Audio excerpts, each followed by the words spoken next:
निर्वाचनी सभार side effect. बस यात्री हटहटा। निर्वाचन ऋतु आसिले विभिन्न राजनैतिक दल पक्षरु दलीय संगठन को सुदृढ़ करने और भोटर मानक निज सपक्षरे नेबा उद्देश्य विभिन्न कार्यक्रम और सभा समितिर आयोजन करा जायथाय। दलीय टिकेट पाइबा पई विभिन्न राजनैतिक दलर आशायी प्रार्थी माने मध्य निजर अधिकरू अधिक समर्थक को नहीं सभा समिति सामिल करने सहित निजर शक्ति प्रदर्शन करुवा देखा मिले।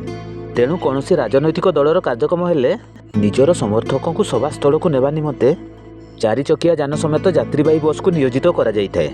यात्रीवाही बस मालिक माने मध्य कम परिश्रम रे अधिक अर्थ पाइबा लोभरे यात्रीवाही बस को राजनेता सेवारे नियोजित करिथांती। तेबे एहार सीधासड़क प्रभाव पड़िଥାଏ साधारण यात्री उपरे।